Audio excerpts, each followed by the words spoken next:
CS के जलाली नाम में आप सबकी सलामती हो। मैं भाई असद आपका पास्टर असद साहब शुक्रगुजार हूँ और मैं पास्टर रिचर्ड साहब आपका भी शुक्रगुजार हूँ और खासकर ये जो थोड़ा सा वक्त मुझे मिल गया।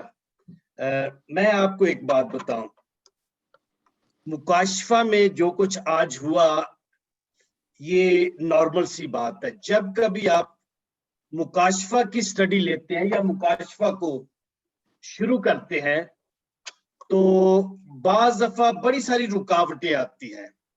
मैं थोड़ा सा एक्सप्लेन करता हूं जब तक ये ग्लासेस मैंने बोरो किए हैं या पर ये ठीक नहीं है, जब तक मेरा चश्मा भी आ जाएगा। हमारा सुबह नेटवर्क अच्छा था और बाद में बिल्कुल नेटवर्क चला गया। इवन जो हमारा वाईफाई लगा उसके अलावा जो हमारा फोन का नेटवर्क है वोडाकॉम का वो भी नहीं आ रहा था। और फिर मैंने सोचा क्या करूं, उसके बाद फिर आ गया, मेरी पास्टर से बात भी हुई तो मैं फिर यहाँ सुमेरा के घर में आ गया। मैंने कहा कि यहाँ आकर, और जब अक्सर जब कभी आप मुकाशफा की स्टडी करते हैं आपने बेदिल नहीं होना किसी बात से। इब्लीस नहीं चाहता कि मुकाशफा लोग सीखे, इसलिए ये नॉर्मल सी बात है, रुकावटें पैदा होना, कोई मिसअंडरस्टैंडिंग होना। सो इसके लिए आप प्रिपेयर रहना। मुझे याद है जब पहली दफा मैंने मुकाशफा की स्टडी तो काफी सारी बातें हमने फेस की, पर खुदा का शुक्र है कि हम गालिब हुए। सो जब तक मेरा चश्मा भी आ जाएगा, और मैं जो पीछे मैंने स्केच आपके सामने बनाया था, जब तक मैं वो स्केच बनाता हूं और उसमें चंद एक बातें सीखने की है और फिर हम जो है मुकाशफा की स्टडी शुरू करेंगे। एक बड़ी इस वक्त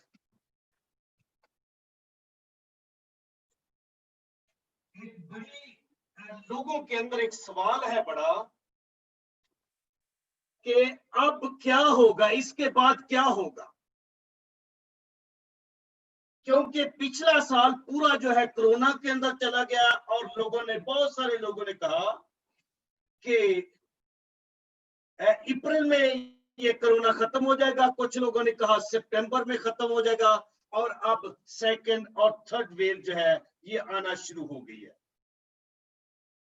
सो मेरे ज़हन में भी ये सवाल था, बहुत सारे लोगों ने ये सवाल किया कि इसके बाद क्या होगा, इसके बाद आगे जो होने वाला है, क्या हालात बेहतर हो जाएंगे, क्या अच्छा हो जाएगा।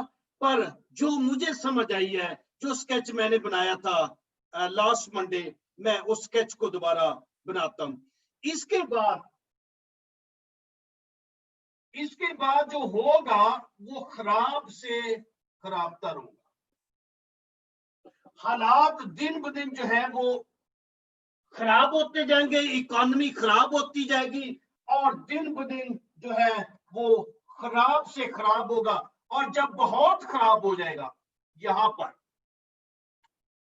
जब बहुत खराब हो जाएगा और फिर बहुत सारे लोगों के अंदर सवाल है, शायद अमेरिका इसका हल है या रशिया इसका हल है, या कि कोई और मुल्क या कोई बादशाह या कोई इंसान। तो कोई इंसान बिगड़े हुए हालात को अच्छा नहीं कर सकेगा। इवन एंटी क्राइस्ट जब आएगा तो कहेगा मैं ठीक करता हूं, वो पूरी दुनिया की इकोनॉमी कंट्रोल करने की कोशिश करेगा और ये कहेगा कि सब अच्छा हो जाएगा। पर इंसान इस बिगड़े हुए मामला को, इस बिगड़े हुए हालात को और इस दुनिया की हालत को नहीं कर सकेगा। और जैसे ही हालात बड़े खराब होंगे, फिर यहाँ पर खुदावंद यीशु मसीह की आमद होगी, क्योंकि सिर्फ खुदावंद यीशु मसीह जो है, सिर्फ खुदावंद यीशु मसीह वो जो है वो सब कुछ अच्छा करने की कुदरत रखता है। जब खुदावंद यीशु मसीह आएगा तो वो संभालेगा और फिर जो है सब बेहतर होना शुरू हो जाएगा। यहाँ पर जैसे ही खुदावंद यीशु मसीह आएगा सब कुछ अच्छा होना शुरू हो जाएगा और फिर एकदम बिल्कुल सब अच्छा रहेगा, फिर कोई मुश्किल नहीं होगी। सो बात ये है ये स्केच बनाने का, या आज जो पैगाम, इससे पहले कि हम मुकाशफा को जाएं, सबसे बेहतर हमारे लिए ये है, मुनासिब हमारे लिए ये है कि हमारा ध्यान खुदावंद यीशु मसीह की तरफ लगा रहे, ना कि किसी इंसान की तरफ। कोई इंसान इस दुनिया को ठीक तरीके से ना कंट्रोल कर सका है और ना ही वो कंट्रोल कर सकेगा। और सिर्फ एक उम्मीद ये है कि जिसे यहूदी लोग भी कहते हैं कि जब हमारा मसाया मसीहा आएगा तो वो जो है वो कंट्रोल करेगा। सो जब खुदावंद यीशु मसीह की आमद होगी, जब उसकी आमद होगी तो फिर वो सब कुछ अपने कंट्रोल में लेगा। और जब बिगड़े, और इस दौरान में ये जो आगे वाक्य है, इस दौरान यहां पर आगे दौर जो है वो मुसीबतों का दौर। अभी तक हमने कुछ नहीं देखा पड़ा, पर आगे जो वक्त आने वाला, जैसे ही पहली मोहर खुलेगी हम सीखेंगे।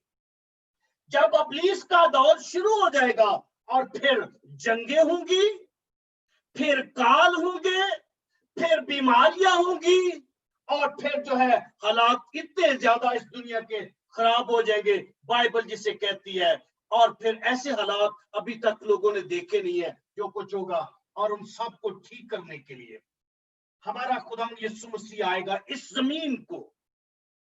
एक बात और याद रखिए जो बड़ी जरूरी बात है, इंसान जो है ये जमीन से लिया गया है और ये जमीन ही के लिए बनाया गया है। आसमान इंसानों के लिए टेम्परेरी रहने की जगह है। मुश्किल तौर जो मुश्किल इंसान के लिए खुदा ने बनाया वो जमीन है।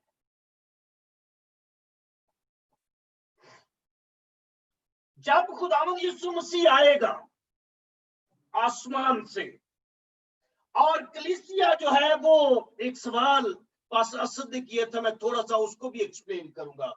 क्या रैप्चर होगा? हाँ, रैप्चर जरूर होगा, और हम सीखेंगे मुकाशफा के अंदर।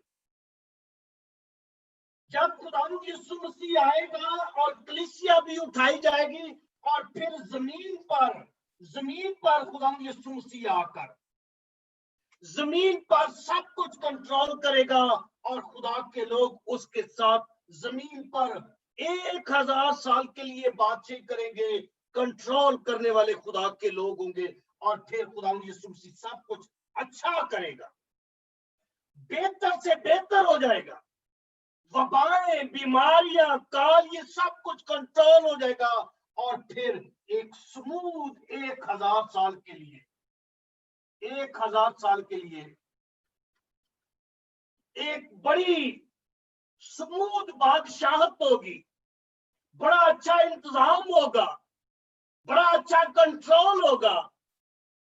सो हमें अपनी निगाहें जो है खुदावंद यीशु मसीह पर लगानी चाहिए।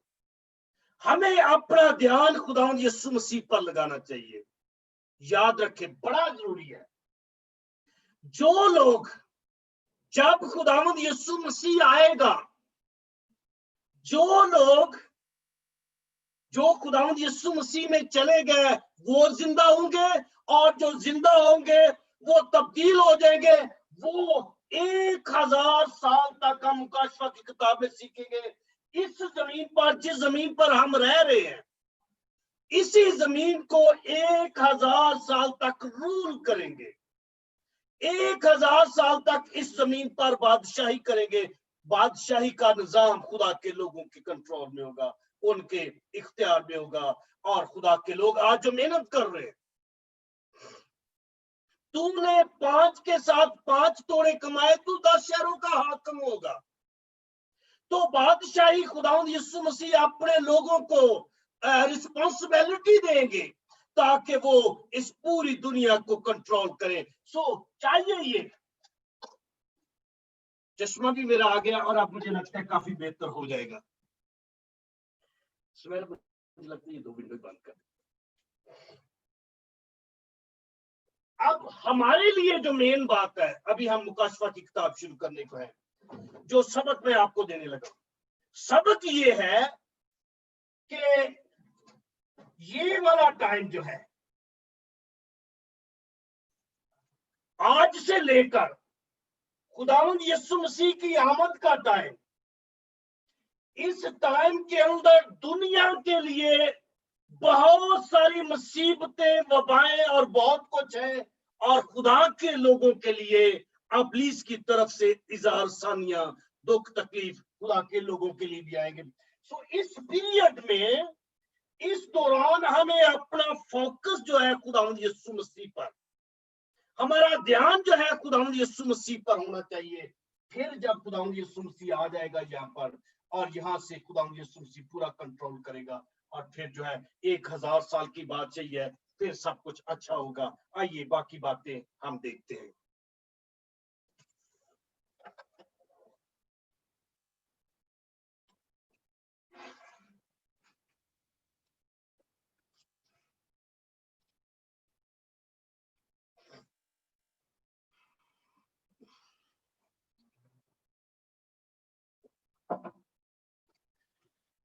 अब मुझे लगता है काफी मैं थोड़ा सा बगैर चश्मे की मुश्किल में था, और अब खुदा का शुक्र है। अब एक बात बड़ी जरूरी है, बस असद ने मुझे पूछा था कि कुछ लोग कह रहे हैं क्या रैप्चर होगा। बाइबल ये बयान करती है कि कलीसिया उठाई जाएगी। हम इस हवाले को पढ़ते हैं जो कि थस्सलुनीकियों के 4 बाब में हमें मिलता है, और फिर हम जो आज की टीचिंग है उसकी तरफ जाएंगे। पहला थस्सलुनीकियों, इसका 4 बाब, और उसकी जब हम 13वीं आयत से पढ़ते हैं, लिखा है खुदा के कलाम में, ऐ भाइयों, हम नहीं चाहते कि जो सोते हैं उनकी बाबत तुम ना वाकिफ रहो, ताकि औरों की मानत जो ना उम्मीद है गम ना करो। क्योंकि जब हमें ये यकीन है कि यीशु मर गया और जी उठा, तो उसी तरह खुदा उनको भी जो सो गए हैं यीशु के वसीला से उसी के साथ ले आएगा। चनाचे हम तुमसे खुदावन के कलाम के मुताबिक कहते हैं। सो ये जो कलीसिया का उठाया जाना है, ये कलाम के मुताबिक बात है।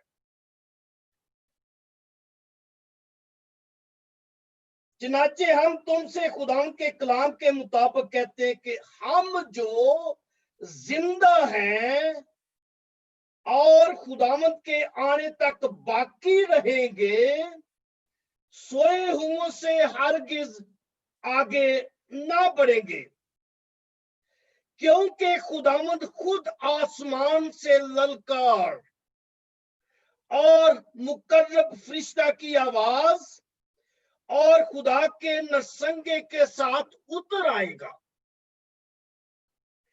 और पहले तो वो जो मसीह में मुए जी उठेंगे जलाली बदन के साथ, जैसा बदन खुदावंद यीशु मसीह का है। फिर हम भी जो बाकी जिंदा होंगे उनके साथ बादलों पर उठाए जाएंगे। सो ये हवाला जाहिर करता है कि कलीसिया उठाई जाएगी। कलीसिया जो है वो रैप्चर होगी,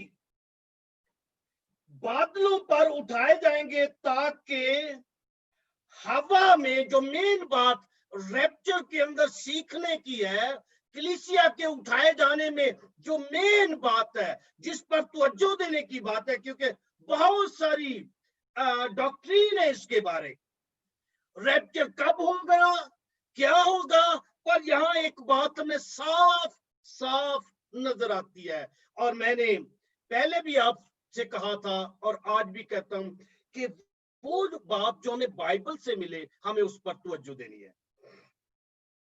ताकि बादलों पर उठाए जाएंगे, किस लिए उठाए जाएंगे? ताकि हवा में खुदावंद का इस्तकबाल करें और इसी तरह हमेशा खुदावंद के साथ रहेंगे। वास्तव में इन बातों से एक दूसरे को तसल्ली दिया करो। सो कलीसिया जो है ये उठाई जाएगी खुदावंद यीशु मसीह का इस्तकबाल करने के लिए। और मैंने जो प्रिंसिपल जो जो जो आपको तरीका बताया था इस बात को समझने का, रिबका जो है ये रिप्रेजेंट करती है कलीसिया को, दुल्हन को, और इजहाक जो है ये रिप्रेजेंट करता है दुल्हा को, खुदावंद यीशु मसीह को, और अलीअज़र जो है ये रिप्रेजेंट करता है खुदा के रूह को, पाक रूह को। सो रिबका जो है वो अलीअज़र के साथ आती है और जो इजहाक है वो रस्ते में उसे मिलता है। इनकी मुलाकात रस्ते में होती है। सो हमारी मुलाकात कहां पर होगी? आसमान से खुदावंद यीशु मसीह आएंगे और नीचे से कलीसिया उठाई जाएगी, उठ जाएगी, और हमारा मुलाकात जो है हवा के अंदर, जैसा कलाम में लिखा है, फजा के अंदर हमारी मुलाकात हमारे मुनज्जी, हमारे दुल्हा खुदावंद यीशु मसीह से होगी। सो उसके बाद ये पहला कुरिन्थियों के 15वें बाब की 52 आयत में भी ये मिलती है बात कि कलीसिया जो है उठाई जाएगी। और बाकी बहुत सारी बातें हैं जो हम सीखेंगे जब हम मुकाशफा की स्टडी करेंगे। सिर्फ उन्होंने ये असद साहब ने ये सवाल किया था, कुछ लोग कह रहे हैं कि क्या रैप्चर होगा? कलीसिया जरूर उठाई जाएगी। अब जो है कलीसिया कब उठाई जाएगी ये हम, एक तो यहां में नजर आता है कि इस्तकबाल करेगी खुदावंद यीशु मसीह के आने पर। ये हवाला हमें मजबूत करता है और साफ साफ लिखा है कि हम इस्तकबाल करेंगे। इस्तकबाल वो होता है जब कोई मिसाल के तौर पे घर में मैं आया हूं और दरवाजे के ऊपर मेरा इस्तकबाल किया गया। तो इसी तरह खुदावंद यीशु मसीह जो हम मुकाशफा की किताब में पढ़ेंगे, जब वो सफेद घोड़े के ऊपर बैठकर आएंगे और हम जो है जमीन से जाएंगे और इस्तकबाल होगा। ये तो थोड़ा सी, और इसके बाद भी अगर कोई बात हो तो आप प्लीज मुझे बाद में बताइएगा, हम मजीद उस पर गुफ्तगू करेंगे और हम आहिस्ता आहिस्ता सीखेंगे, क्योंकि मुकाशफा की किताब बड़ी प्यारी किताब है। अब एक मैं बड़ी मेन सोच आपके सामने रखने लगा। टाइम अभी 10 मिनट है, तो बस असद साहब मुझे बताइएगा कि कब मुझे आमीन करना है ताकि मैं उसके मुताबिक चलूं। जी अभी हमारे पास 50 मिनट और हैं। 50 मिनट और हैं। चलो, मुझे नहीं लगता कि इतना लंबा आज मैं जाऊंगा। मैं आज सिर्फ एक बात को कवर करूंगा, पर मैं एक सोच आपको बताने लगा। जो बहुत सारे लोग, और हम अक्सर ये बातें कर जाते हैं कि खुदावंद यीशु मसीह किसी भी टाइम आ सकता है। ये जो बात अब मैं करने लगा हूं इसको आपने बड़ी गौर से सुनना है। कुछ लोग ये भी कहते हैं कि हो सकता है वो आज रात को आ जाए। सो बाइबल हमें इसके बारे क्या कहती है कि खुदावंद यीशु मसीह कब आएगा? खुदावंद यीशु मसीह ने हमें साफ साफ बाइबल के अंदर बताया है। दुनिया को इसका पता चले या ना चले, पर जो खुदा के लोग हैं उन्हें बिल्कुल साफ साफ पता होगा कि कब खुदावंद यीशु मसीह की आमद होगी। दुनिया के लिए वो चोर की मानद आएगा, पर जो खुदा के लोग हैं उनकी आंखें खुली होंगी, उन्हें साफ साफ पता चलेगा कि इसके बाद क्या होगा। जब आप लोग, मैं इस बात की खुदा के कलाम के साथ मिलकर एक बात कहता हूं कि जब आप मुकाशफा की पूरी स्टडी ले लेंगे तो आपके सामने सब कुछ आया होगा। इसके बाद क्या होगा? इसके बाद क्या होगा, इसके बाद आपको सब पता। सारा जैसे मैं समझता हूँ कि खुदा का फजल हुआ, इसलिए मैं ये जरूरी समझता हूँ कि मुकाशफा की किताब हम सबको बड़ी बारीकी से पढ़नी चाहिए, हमें जानना चाहिए। मुकाशफा की किताब जो है, इसका जानना हमारे लिए बड़ा जरूरी है। और मैं भूल ना जाऊं, पास असद साहब से मेरी एक और दरखास्त है, बहुत सारे लोगों ने ये रिकॉर्डिंग मांगी है, सो अगर प्लीज आप मुझे रिकॉर्डिंग भेज देंगे तो हम उनको भी भेज देंगे ताकि उनका भी भला हो। जी जी प्लीज, अब श्योर प्लीज। जी हाँ, अब खुदावंद यीशु मसीह की आमद से पहले क्या होगा, कुछ काम होने बड़े जरूरी हैं, और उनमें से आज मैं एक बात का जिक्र करूंगा आपके सामने। खोले मेरे साथ मत्ती रसूल की अंजील, उसका 24वां बाब। आप ये पूरे का पूरा स्टडी करना, इसके अंदर बड़ी सारी बातें हैं, पर जो आज मेरा पॉइंट है, मैं आज एक पॉइंट की तरफ बातें करने लगा हूं। हम जो एक पॉइंट को आज जिसको हमने कवर करना है, उसका जो उन्वान है, जो टाइटल है, वो है आसमान पर लड़ाई, या आसमान पर एक जंग है जो होगी, अभी हुई नहीं है। मुकाशफा की किताब को सीखने का जो मेथड है, जो खुदावन ने मुझे सिखाया, जो भेद है जिससे हमारे लिए सारी बाइबल मुकाशफा की किताब जो है आसान होगी, वो मुकाशफा की किताब का जो चौथा बाब है, रेवलेशन जो चैप्टर नंबर 4 है, इसकी पहली आयत जो है, ये मुकाशफा की किताब को समझने के लिए जो सील्स हैं, जो मोहरे हैं, उनको समझने के लिए, जो नरसंगे हैं उनको समझने के लिए, जो प्याले हैं उनको समझने के लिए, और जो हैवान, दो हैवान हैं उनको समझने के लिए, और जो अजदहा है, पुराना सांप है, अबलीस है, उसको समझने के, उनके अंजाम को समझने के लिए जो चाबी जो मुझे मिली, वो ये पहली आयत के अंदर है। और अगर इस मेथड को हम ले ले, इस मेथड को सामने रखें, तो फिर कोई मुश्किल नहीं है। मुकाशफा की किताब बड़ी इजी और बड़ी आसान है। चौथे बाब में जो हमें मिलता है, सब मुस्तकबिल है, सब जो होने वाला है वो होगा। लिखा है चौथे बाब की पहली आयत में,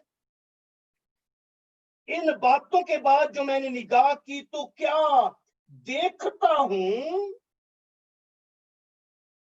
यहां जो यूहन्ना आरिफ है कुछ देख रहा है, क्या देखता हूं कि आसमान में एक दरवाजा खुला हुआ है, और जिसको मैंने पेशतर नरसिंगे किसी आवाज से अपने साथ बातें करते सुना था, वही फरमाता है, यहां ऊपर आ जा, मैं तुझे वो बातें दिखाऊंगा।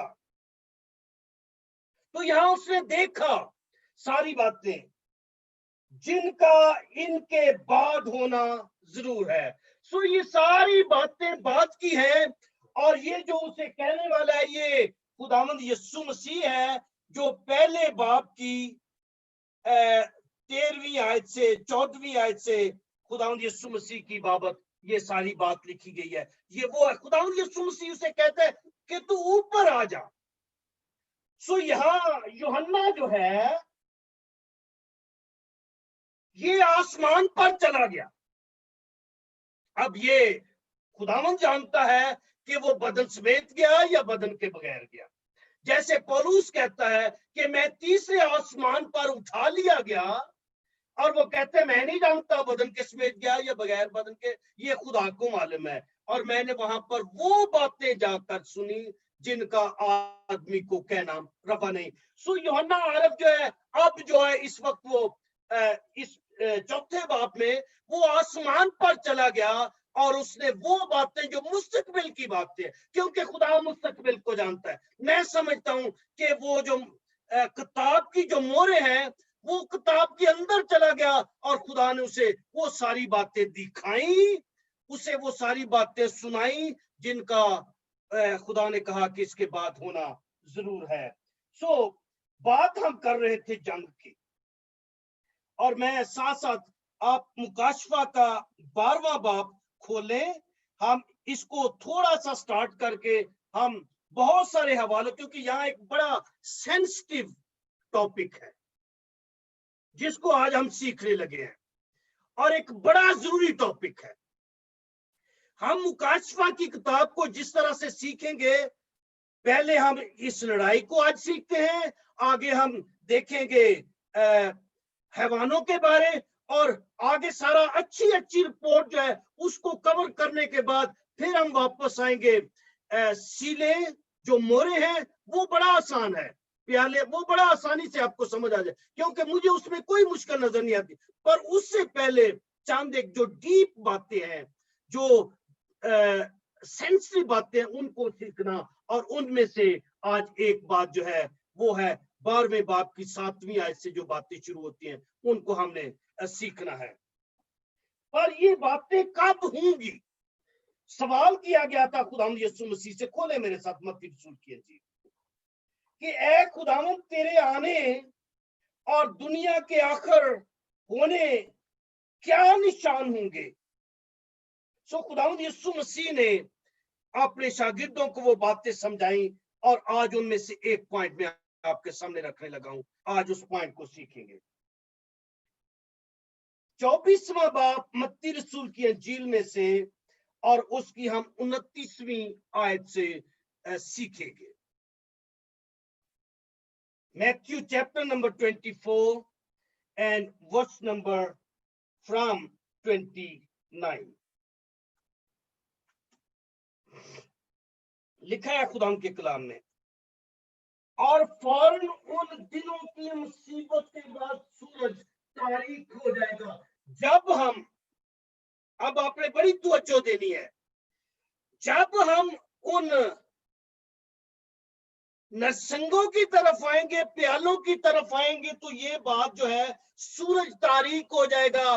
उस वक्त ये बातें खुले तौर से हमें समझ आ जाएंगी कि सूरज कैसे तारीक होगा।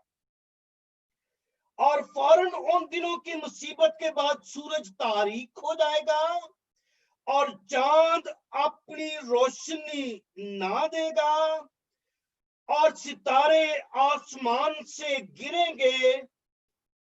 और खास बात जिसकी तरफ आज मैं तवज्जो दिलाना चाहता हूं, और आसमानों की कुव्वतें हिलाई जाएंगी।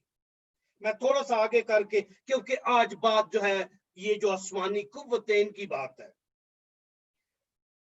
और नीचे लिखा है, और उस वक्त जमीन की सब कौमें छाती पीटेगी, और इब्ने आदम को बड़ी कुव्वत से और जलाल के साथ आसमान के बादलों पर आते देखेंगी, और वो नरसंगे की बड़ी आवाज के साथ अपने फरिश्तों को भेजेगा, और उसके बरगजीदों को चारों तरफ से आसमान के इस किनारे से उस किनारे तक जमा करेंगे।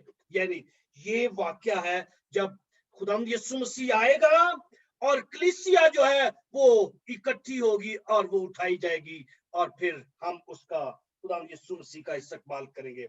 पर जो पॉइंट आज है, पॉइंट ये है कि आसमान की कुव्वतें हिलाई जाएंगी।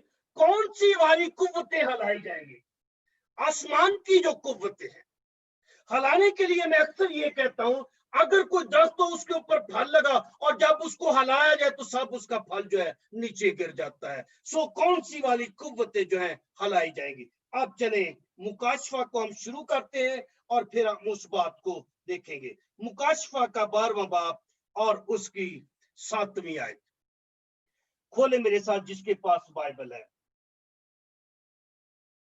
12वें बाब की 7वीं आयत में लिखा है, फिर आसमान पर लड़ाई हुई। मिकाईल और उसके फरिश्ते अजहाज से लड़ने को निकले, और अज़हा और उसके फरिश्ते उनसे लड़े। सो ये लड़ाई जो है, आज हम इस जंग को पहले देखना है। ये जंग जो है ये अभी हुई नहीं है। अब इस जंग का होना क्यों जरूरी है, जो बड़ी गौरतलब बात है। इस जंग का होना इसलिए बड़ा जरूरी है, अगर जमीन पर 1000 साल बादशाही कायम हो जाए और इस जमीन के ऊपर आसमान में इब्लीस की बादशाही हो, तो कैसे ये निजाम चलेगा। सो पहले जो है सफाई आसमान से शुरू होगी, और आज हमने इस बात को आज देखना है कि ये आसमान पर लड़ाई क्यों जरूरी है। खोले मेरे साथ अय्यूब की किताब, उसका 15वां बाब। हम नए ऐहदनामा में और पुराने ऐहदनामा में देखेंगे कि ये लड़ाई कहां पर होगी। अय्यूब उसका 15वां बाब।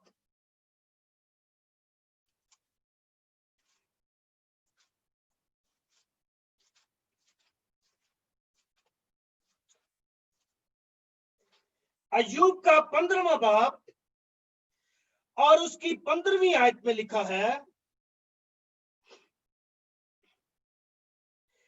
देख वो अपने कुद्सियों का एतबार नहीं करता, बल्कि आसमान भी उसकी नजर में पाक नहीं। एक्सक्यूज मी, मुझे थोड़ा सा मौका दे। मैं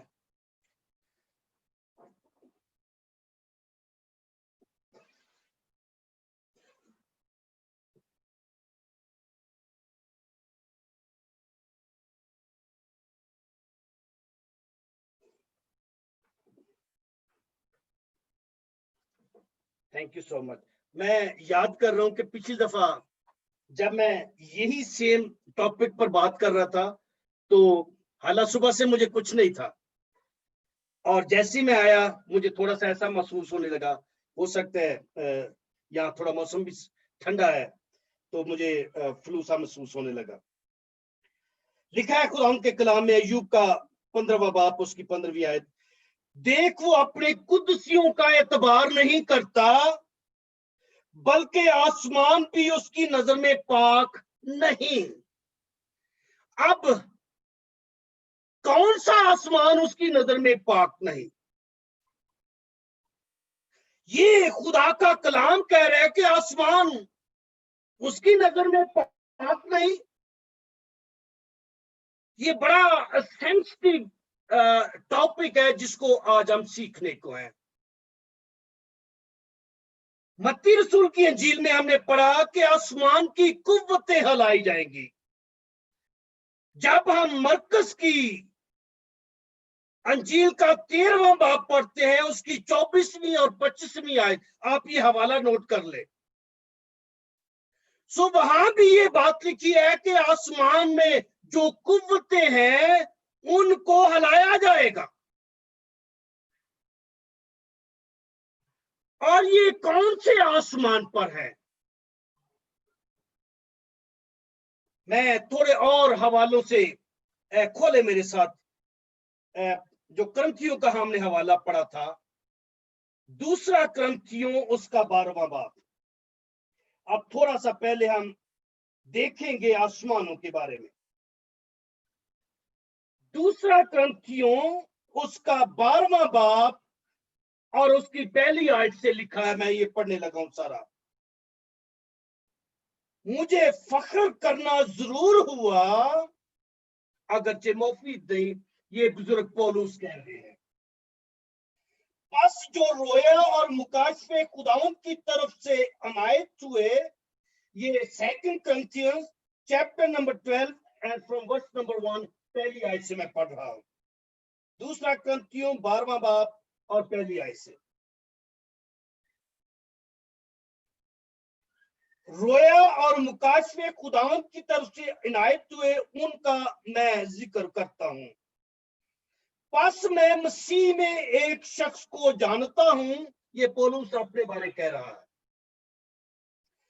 14 बरस हुए कि वो यकायक तीसरे आसमान तक उठा लिया गया।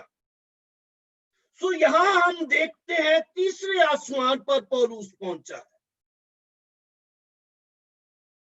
तीसरे आसमान पर उठा लिया गया। ना मुझे ये मालूम बदन समेत, ना ये मालूम के बगैर बदन के, ये खुदा को मालूम है। और मैं ये भी जानता हूं कि उस शख्स ने बदन समेत या बगैर बदन के, ये मुझे मालूम नहीं, खुदा को मालूम है, यकायक फरदौस में पहुंचकर ऐसी बातें सुनी जो कहने की नहीं और जिनका कहना आदमी को रवा नहीं। आमीन। सो एक बात हमें यहां समझ आती है, पौलुस जो है ये तीसरे आसमान पर चला गया। तीसरे आसमान पर वो कहता है फरदौस है, और उसके बाद तीसरे आसमान के बाद का जो है हमें कोई पता नहीं। हाँ, आलमे वाला के बारे हम पढ़ते हैं जहां खुदावंद यीशु मसीह खुदा बाप की दाहिनी तरफ बैठा है। सो हम तीसरे आसमान से नीचे का जो है आज हम उसका मुआयना करते हैं।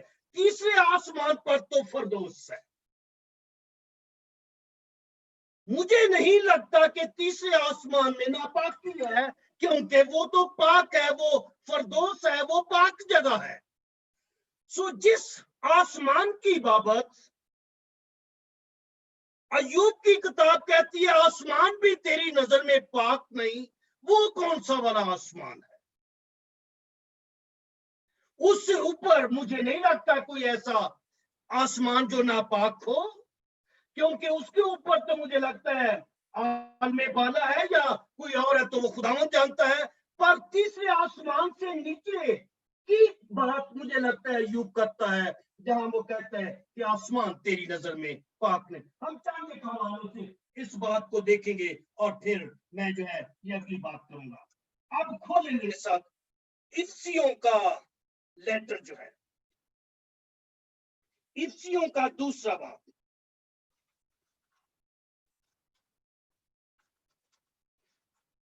और मैं हवालों से इसको इसलिए ज्यादा मैं जुबानी बयान कर सकता था, पर मैं इसलिए कर रहा हूं कि ये थोड़ा सा सेंसिटिव पहलू है, ताकि हम इस बात को सीख लें। इफ्सियों का दूसरा बाब और उसकी दूसरी आयत में लिखा है, जिनमें तुम पेशतर दुनिया की रवश पर चलते थे और हवा की अमलदारी के हाकम यानी उस रूह की पैरवी करते थे जो अब नाफरमानी के फर्जंदों में तासीर करती है। हवा की अमलदारी का हाकम जो है। अब एक और हवाला इफ्सियों में से देखेंगे, इफ्सियों का तीसरा बाब और उसकी जो 9वीं और 10वीं आयत है, इस पर हम गौर करेंगे। 9वीं आयत में लिखा है, और सब पर ये बात रोशन करूं कि जो भेद अज़ल से सब चीजों के पैदा करने वाले खुदा में पोशीदा रहा, उसका क्या इंतजाम है, ताकि अब कलीसिया के वसीला से खुदा की तरह तरह की हिकमत उन हुकूमत वालों, जो बात में बयान करने लगा, उन हुकूमत वालों और इख्तियार वालों को जो आसमानी मुकामों में है मालूम हो जाए। आसमानी मुकामों में। फिर थोड़ा सा आगे चले, इसका चौथा बाब इफ्सियों का छठा बाब,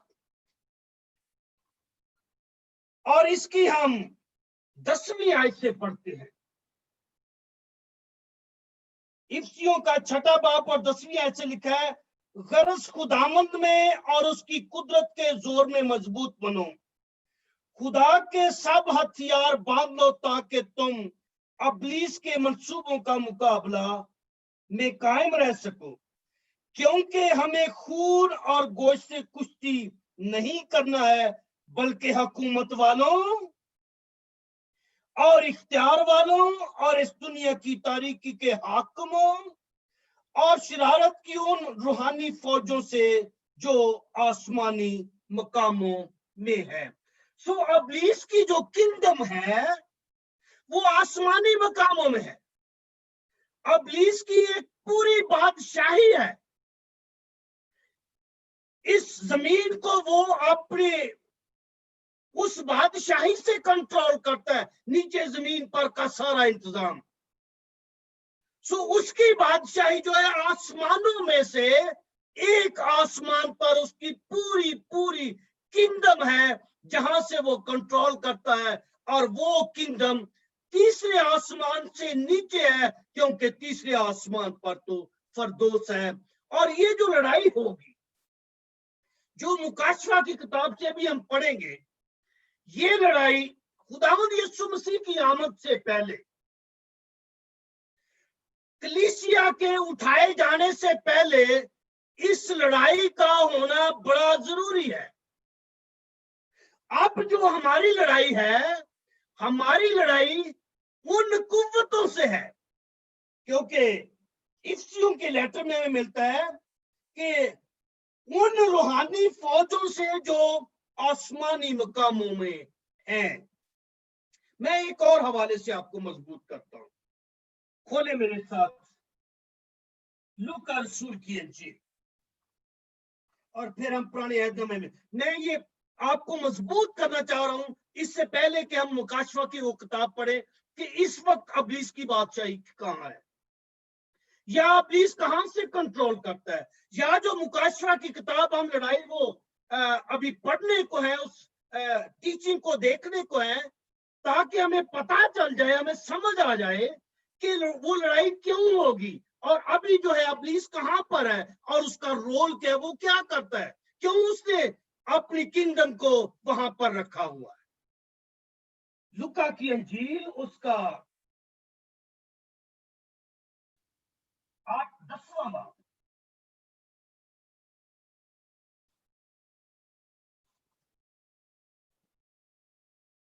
लूका रसूल की अंजील उसका 10वां बाब और उसकी 17वीं आयत से हम इस बात को पढ़ते हैं, और यहाँ खुदावंद यीशु मसीह के मुंह की बात जो है हम उसे पिक करेंगे। वो 70 खुश होकर फिर आए और कहने लगे, ऐ खुदावंद, तेरे नाम से बदरूहें भी हमारे ताबे हैं। ये 70 शागिर्द खुदावंद यीशु मसीह ने भेजे खिदमत के लिए। उसने उनसे कहा, मैं शैतान को बिजली की तरह आसमान से गिरा हुआ देख रहा था। सो कहां से गिरा हुआ? आसमान से गिरा हुआ। यीशु मसीह के ये मुंह की बात है कि अब्लीस को आसमान से, सो अब्लीस जो है उसकी किंगडम जो है वो आसमानों में से एक आसमान है जहां पर उसकी किंगडम है। अब मैं थोड़ा सा इसको जो मेरी समझ है या जो मैंने सीखा था मैं उसको बयान करने लगा हूं, पर आप आजाद हैं, आप उस सोच को लें या ना लें, ये आप पर मुनस्सर है। पर मैं अपनी सोच आपके सामने रखने लगा हूं। तीसरे आसमान पर तो फरदौस है, जहां पौलुस रसूल गया। पहला आसमान जिसमें जहाज चलते हैं, जिसमें परिंदे उड़ते हैं, इसके अंदर तो ये सारा निजाम है। अब जो दूसरा आसमान है, क्योंकि आसमान के दर्जे हैं, दूसरे आसमान पर क्या है, मैं अपनी सोच आपके सामने रखने लगा हूं। मेरी सोच के मुताबिक दूसरे आसमान पर अब्लीस की पूरी बादशाही, अब्लीस की पूरी किंगडम जो है ये दूसरे आसमान पर है, जिसकी बाबत अभी हम मुकाशवा में जाएंगे, और मैं डैनियल की किताब में आपको लेकर चलता हूं, वहां पर हम चंद एक बातें सीखने के बाद हम फिर वापस जो है मुकाशवा में चलेंगे। खोले मेरे साथ दानियेल का 10वां बाब।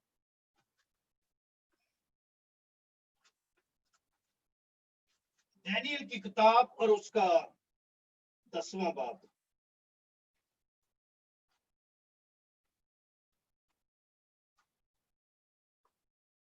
मुझे थोड़ा सा वक्त दीजिए, मैं भी ढूंढ रहा हूं। 10वां बाब दानियेल की किताब का। 10वें बाब की जब हम 12वीं आयत से पढ़ते हैं, 12वीं आयत से लिखा है, दानियेल का 10वां बाब और उसकी 12वीं आयत। तब उसने मुझसे कहा, ए दानियेल खौफ ना कर, ये जिब्राइल फरिश्ते की बात है, क्योंकि जिस रोज से तूने दिल लगाया कि समझे और अपने खुदा के हुजूर आजिज़ी करे, तेरी बातें सुनी गई और तेरी बातों के सबब से मैं आया हूं। पर फारस के ममलकत के मुवक्किल ने, फारस जो कि आप सब जानते हैं, फारस ये है ईरान, नहीं ईरान है, हाँ पर्शिया, ईरान। फारस की ममलकत के मुवक्किल ने 21 दिन तक मेरा मुकाबला किया। फिर मीकाईल जो मुकर्रम फरिश्तों में से है मेरी मदद को पहुंचा और मैं शहाने फारस के पास रुका रहा। मैं थोड़ा सा एक्सप्लेन करता हूं इसको। दानियेल जब दुआ कर रहा था, जब उसने कैलकुलेट किया, ये आपको पीछे 9वें बाब में सारा मिलेगा कि 70 साल तो पूरे हो गए, पर हम अभी तक आजाद नहीं हुए, अभी तक बहाल नहीं हुए, क्योंकि खुदावन ने तो वादा किया था कि 70 साल बाद मैं तुम्हारी असीरी को बदल दूंगा। और 9वें बाब में ये सारी बातें आपको मिलती हैं कि फिर वो जो है उस बात को कि अगर मेरे लोग जो मेरे नाम से कहलाते हैं खाकसार बनकर रोजा रखकर दुआ करें तो मैं उनकी दुआ, वो रोजे में ठहर गया 21 दिन के लिए। उसने रोजा रखा और वो टाट ओढ़कर जमीन पर बैठ गया और खुदा को वादा याद दिलाया। और उधर से जैसी उसने दुआ की, जिब्राइल फरिश्ता उस पैगाम को लेकर आया, पर आगे जो मुवक्किल है फारस का, क्योंकि दानियेल इस वक्त वहां पर था बाबल के अंदर,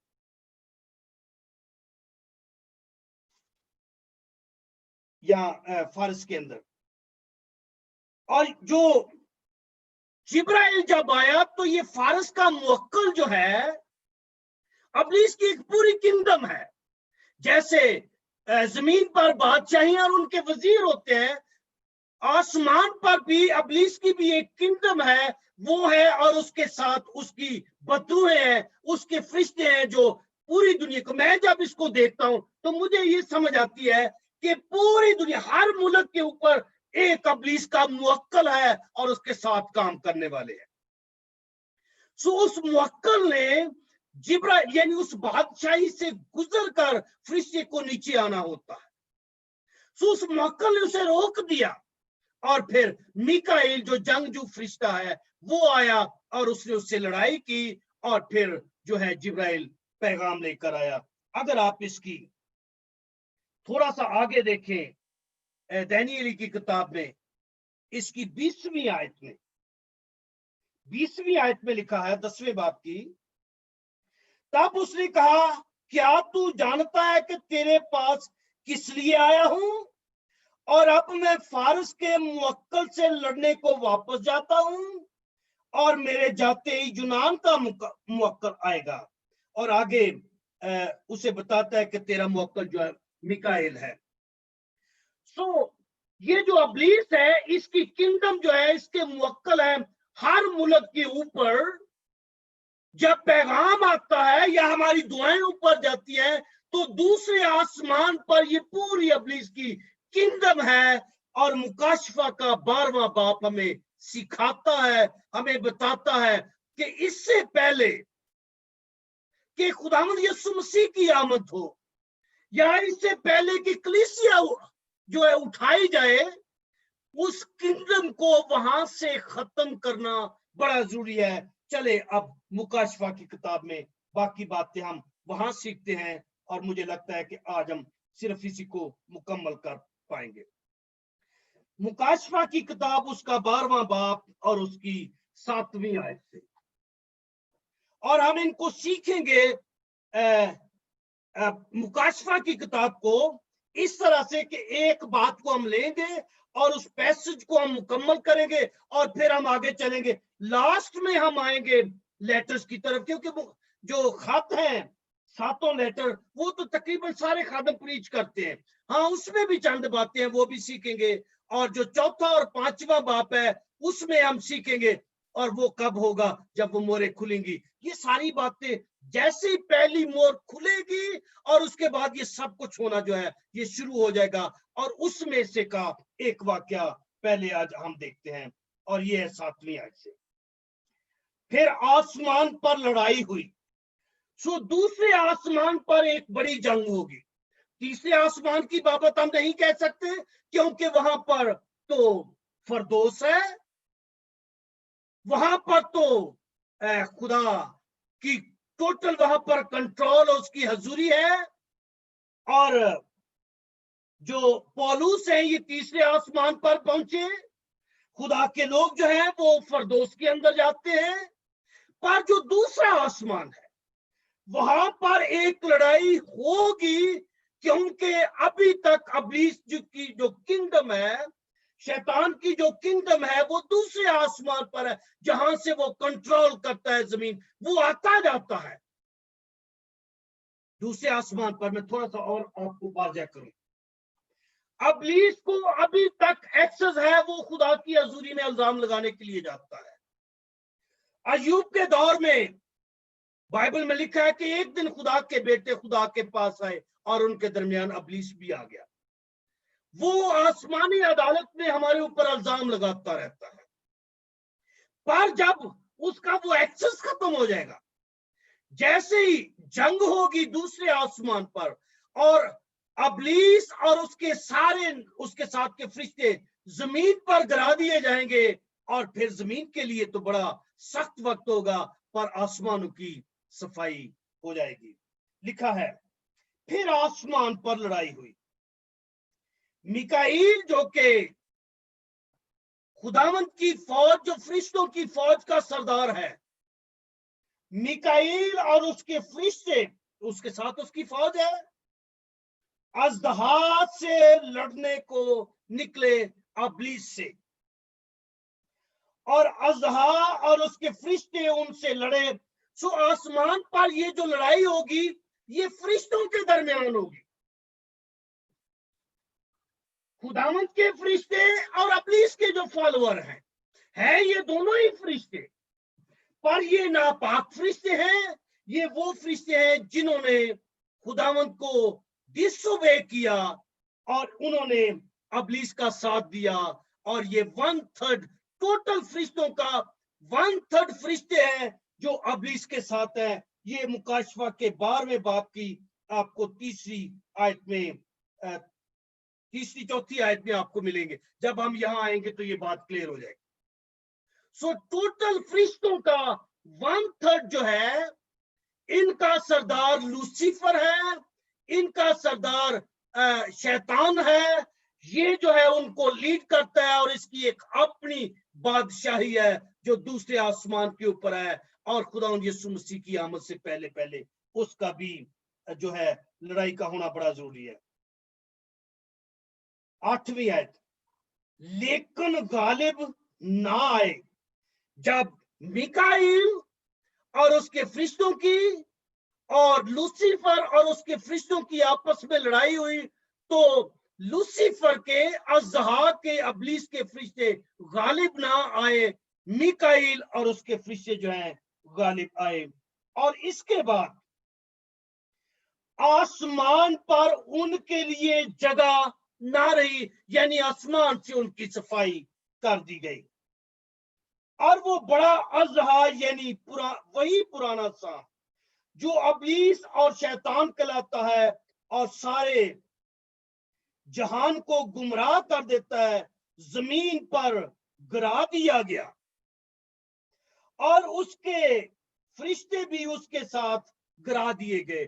सो इस जंग में ये होगा कि तमाम अबलीस के जो अंदर काम करने वाले फरिश्ते जो बदरूहे हैं वो जमीन पर गिरा दी जाएंगी और आसमान जो है वो सारे क्लियर हो जाएंगे। 10वीं आयत, फिर मैंने आसमान से ये बड़ी आवाज आती सुनी कि अब हमारे खुदा की नजात और कुदरत और बादशाही और उसके मसीह का इख्तियार जाहिर हुआ, क्योंकि हमारे भाइयों पर इल्जाम लगाने वाला जो रात दिन हमारे खुदा के आगे उन पर इल्जाम लगाया करता है, गिरा दिया गया। अब ये जो आवाज आ रही है इसको यूहन्ना आरिफ को, मुझे लगता है, मैं अपनी सोच बयान करने का मुझे जो समझ आई है, मुझे लगता है कि ये मुकद्दसों की आवाज है, क्योंकि वो कह रहे हैं हमारे भाइयों पर इल्जाम लगाने वाला, क्योंकि जैसे ही हम इधर गलती करते हैं अबलीस हमारी उस गलती को लेकर खुदा की अदालत में चला जाता है। मिसाल के तौर पर मुझसे ना चाहते हुए कोई गुनाह हो जाता है, कोई गलती हो जाती है, तो वो उसको लेकर अदालत में जाकर कहता है देख इलियास ने ये गुनाह किया है, ये मेरे पास सबूत है, और फिर जो है उसको बेस बनाकर वो हमें दुख देता है, वो हमें तकलीफ देता है। सो यहां पर लिखा है हमारे भाइयों पर इल्जाम लगाने वाला। 11वीं आयत, और वो बर्रा के खून और अपनी गवाही के कलाम के बायस उस पर गालिब आए और उन्होंने अपनी जान को अजीज ना समझा यहां तक के मौत गवारा की। ये मुकद्दसों की बात हो रही है, क्योंकि गवाही देने वाले, शहादत देने वाले, ये वो लोग हैं जो इस जमीन पर खुदावंद यीशु मसीह के लिए जिन्होंने मुनादियां की, जिन्होंने गवाही दी, जिन्होंने कुर्बानियां दी, उनकी बाबत है। 12वीं आयत, बस ए आसमानों और उनके रहने वालों खुशी मनाओ। अब आसमानों के लिए खुशी है, बस ए आसमानों और उनके रहने वालों खुशी मनाओ। पर जमीन के लिए क्या है? ए खुशकी और तरी तुम पर अफसोस, क्योंकि अबलीस बड़े कहर में तुम्हारे पास उतर कर आया है, इसलिए कि जानता है कि मेरा थोड़ा ही सा वक्त बाकी है। अब जब ये जंग होगी, और ये जंग कब होगी? जैसे ही वो जो किताब हम जो मुकाशफा की, वो तुमाल जो है मुकाशफा की पांचवें चैप्टर के अंदर जब हम इसकी स्टडी करेंगे, जैसे ही वो जो फ्यूचर की किताब है, जो मुस्तकबिल की, जो हिस्ट्री की किताब, जो कुछ होने वाला है, सब कुछ उस किताब के अंदर है।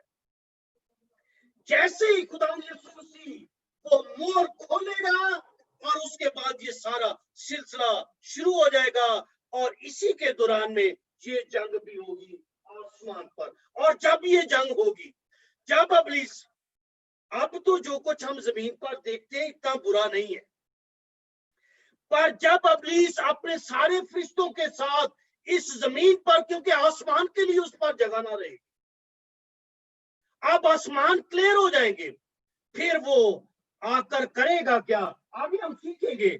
वो कलीसिया को सुनाएगा, इज़ासानी होगी और इस जमीन पर बड़ा जुल्म सितम होगा। ऐसा जुल्म हमने देखा भी नहीं कभी, जो कुछ होने वाला है। सो आज का जो मैं समझता हूं कि टाइम भी तकरीबन होने वाला है, आज की जो बात है ये है आसमान पर जंग जो कि अभी होगी। हाँ, अगर मैंने कोशिश की है जितनी मुझे समझ आई है, हवालों के साथ इस बात को बयान कर सकूं कि ये अबलीस की बादशाही इस वक्त कहां पर है। और मुझे काफी सारे हमें ये हवाले मिले, पुराने अहदनामे में भी और नए अहदनामे में भी, और खुदावंद यीशु मसीह की अपने मुंह की बात कि मैंने अबलीस को आसमान से गिरा हुआ मैं उसे देख रहा था। सो आज की ये बात है। बस आसान, ये तो काफी सारी मालूमात है। अगर मुकाशफा की किताब स्टडी करके, अगर मुकाशफा की किताब को सुन के और पढ़ के और सीख के अगर हमारी तैयारी ना हो, अगर हम अपने आप को प्रिपेयर ना कर ले, तो फिर हमें कोई खास फायदा नहीं होगा। मुकाशफा की किताब का लिखे जाने का टोटल मकसद कलीसिया के लिए है कि कलीसिया जो है अपने आप को तैयार रखे, कलीसिया अपने आप को प्रिपेयर करे, कलीसिया अपने आप को गालिब रखे, उन सारी बातों पर गालिब आए, ताकि जब खुदावंद यीशु मसीह आए, चूंकि वो गालिब है। याद रखे, मैंने एक बात कही थी, इस मुकाशफा की किताब के अंदर जो फिल्म है, जो ये सारी ये ड्रामा है इसके अंदर एक हीरो है और एक हीरोइन है जो कि कलीसिया है। हीरो खुदावंद यीशु मसीह है और विलन जो है वो अबलीस है। अबलीस का काम ये है, वो दुल्हन जो है, वो हीरोइन जो है, उस पर अबलीस की निगाह है कि उसे तंग करे, उसे दुख दे। और चूंकि हमारा हीरो गालिब है, इसलिए कलीसिया भी जो खुदाम तो करता है वो गालिब है। और जो गालिब आए, बाकी जो सारे वादे खुदावंद यीशु मसीह ने किए, ये कहा जो गालिब आए, जो गालिब आए। सो हमने मुकाशफा की बाइबल को किताब को स्टडी करते करते अपने आप को गालिब रखना है। जो जो कमजोरियां अभी तक हमारी जिंदगी में है, उनको कवर करके हमने गालिब जिंदगी गुजारनी। गुनाह पर गालिब आना है, दुनिया पर गालिब आना है, ताकि हम जब खुदावंद यीशु मसीह आए तो हम उसका इस्तकबाल करने वाले। और याद रखें, सिर्फ वो इस्तकबाल कर पाएंगे। या मैं थोड़ा सा आपको क्लियर करता हूं, जब अबलीस पूरे तौर से इस जमीन पर अपनी फौजों के साथ आएगा, तो फिर थोड़े लोग होंगे, गालिब लोग ही होंगे, जिनकी रूहानी आंखें खुली होंगी, वो ही मुकाबला कर सकेंगे। और जो बाकी बातें हैं वो ही उन पर पूरा उतर सकेंगे। खुदा इस सारे कलाम के वसीला से आप सबको बरकत दे और गालिब आने की तौफीक दे। आमीन।